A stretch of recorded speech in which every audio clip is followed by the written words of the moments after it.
वक्त हम बुझे रहते हैं, हर वक्त हमारा मिजाज, हम अपनी नीयतों को ठीक करें और अपनी नीयत के अंदर ना किसी के बारे में कोई कीना, किसी के बारे में कोई बुग़्ज़, किसी के बारे में कोई नेगेटिविटी। एक आदमी जो आपके साथ रहता है, आपको कन्फर्म पता है कि बहुत बुरा है, आपको कन्फर्म पता है कि वो बुरा आदमी है,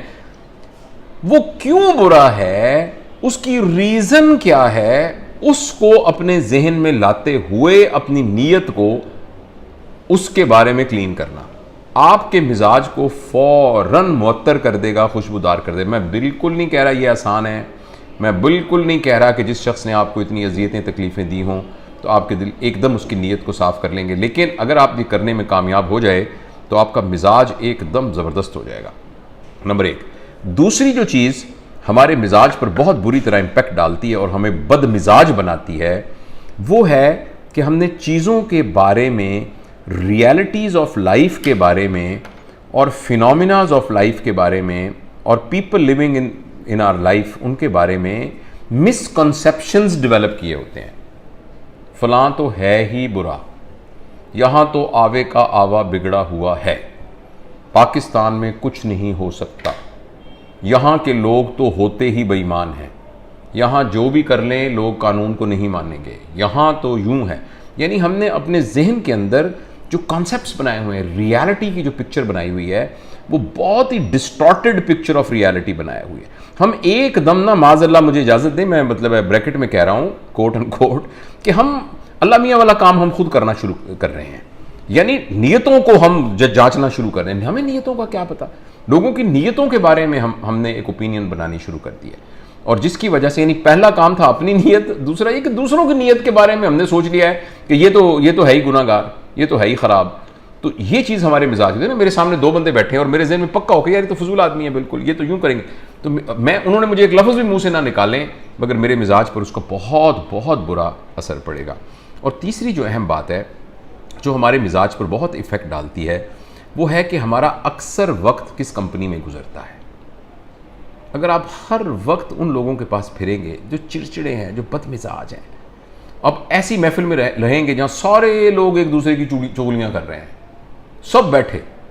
बैठे जो है ना, वो मैं अपनी, यानी अगर ख़वातीन मतलब मर्द भी ऐसे ही होंगे, खुदा ना खास्ता मेरा किसी उसको जेंडर को वो नहीं करना, कि चार औरतें बैठी हैं, सारी अपने अपने खामद की बुराइयाँ की जा रही हैं और ये साबित करने की कोशिश कर रही हैं कि तुम्हारा खामद कितना बुरा होगा, मैं साबित करती हूँ मेरा खामद तुमसे ज़्यादा बुरा है। दूसरी का नहीं, लेकिन जो मेरे खामद ने किया था ना, वो ऐसा तो कोई भी नहीं करता। तो यानी हम इसी तरह बॉस अपने बॉस के बारे में और मर्द अपनी बीवियों के बारे में, यस, या अपनी औलाद के बारे में, या यानी जिस कंपनी में हम बैठेंगे ना, उसी, अगर आप ऐसी कंपनी में बैठे हैं जो सारे लोग गाड़ियों की बातें कर रहे हैं, सब कह रहे हैं नया मॉडल बड़ा ज़बरदस्त आया, उसका पेट्रोल बहुत कम खाती है गाड़ी, ये फलाना मोबाइल का बड़ा ज़बरदस्त आया, उसकी इतनी बड़ी वो है,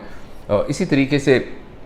आप उस माहौल में बैठे हैं जहाँ सब लोग अल्लाह वाले हैं, जो आखिरत की बातें कर रहे हैं, ऐसे लोग बैठे हुए हैं जो उसवा नबी की बातें कर रहे हैं, ऐसे लोग हैं जो अखलाकियात की बातें कर रहे हैं, ऐसे लोग जो दयानतदारी की बातें कर रहे हैं, हाई वैल्यूज़ की बातें कर रहे हैं, तो आप देखिएगा कि आपके मिजाज पर उसका इफ़ेक्ट होगा। तो लिहाजा ये तीन चीज़ें जो है ना वो करती हैं। तीन चीज़ें अगर हम अपने आप पे करें तो देखिए, असल तो ज़िंदगी दिन ही गुजारना है ना, सुबह से लेकर शाम तक अगर आपका अच्छा गुजर गया तो ज़िंदगी का एक सेगमेंट अच्छा गुजर गया, अगले दिन अच्छा गुजर गया, अगले दिन अच्छा गुजर गया। इस सारे सेगमेंट में अगर एक शख्स मौजूद है जिसकी बातों की वजह से आपको मुसीबत आ रही है बहुत ज़्यादा, तो आप इन तीन चीज़ों पर एफर्ट करें तो आप देखिएगा कि उसकी बातें जो हैं आपके ऊपर असरअंदाज नहीं करेंगी। लेकिन मुझे किसी के दिल के हाल का तो पता नहीं है, मुझे नहीं पता किसी के ऊपर क्या गुजर रही है। अगर लेकिन आपको ये लग रहा है कि ये बिल्कुल नागुज़ीर हो गया है, तो फिर हिम्मत करें, ज़िंदगी वाकई अल्लाह ताला ने एक दफ़ा दी है। वो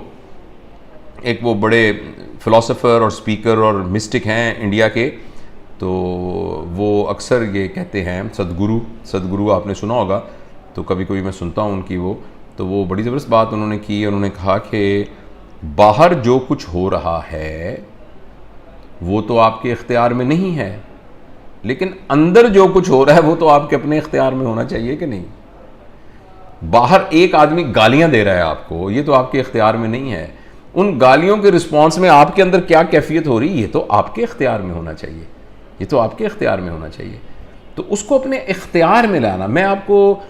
एक्सट्रीम केसेस में मैं ये कह सकता हूँ कि कोई शख्स साइकोपैथ हो सकता है, कोई शख्स बहुत बुरा हो सकता है, लेकिन आप इसको तकरीबन जनरलाइज कर सकते हैं कि मोर देन 90% केसेस के अंदर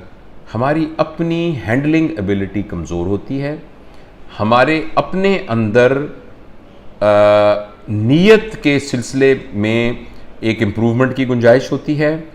और वर्ल्ड व्यू के बारे में हमारी जो परसेप्शंस बनी हुई है उसको इम्प्रूव करने की ज़रूरत होती है। और तीसरा ये है कि हमें अपनी कंपनी को इम्प्रूव करने की ज़रूरत होती है। जिस कंपनी के अंदर नेगेटिविटी आ रही हो उस कंपनी से अवॉइड करना चाहिए और अच्छी कंपनी में है। और आखिरी वही बात कि अगर फिर भी आपको लगे कि ये सब कुछ हम करके देख चुके हैं, इससे कुछ फ़र्क नहीं पड़ता और यूँ है वो है, तो फिर हिम्मत कीजिए। ज़िंदगी आपको अल्लाह पाक ने एक दफ़ा दी है तो अल्लाह ताला ने बहुत से शरई यानी उसके हल निकाले हैं, उसकी एक प्राइस पे करनी पड़ती है। तो कोई बात नहीं, बंदा प्राइस पे करता ही है ना। कोई भी चीज़ जो आदमी लेता है, अब मैंने ऐनक खरीदी है, इसकी एक प्राइस पे की है तभी तो मैं बड़ा अच्छे तरीके से ये देख रहा हूँ सामने। अगर मैं ये प्राइस पे ना करता तो देख कैसे सकता। अब ये जो कुर्ता मैं पहन रहा हूँ मुझे बड़ा अच्छा सिल्की से अच्छा लगता है, ये सॉफ्ट सा, तो कॉटन का है सर, तो वो ये बहुत सॉफ्ट है, तो इसकी एक प्राइस पे की है ना, तो प्राइस पे करके तो मैं इसके मज़े लूट रहा हूँ। ये कॉफ़ी चाय पी रहा हूँ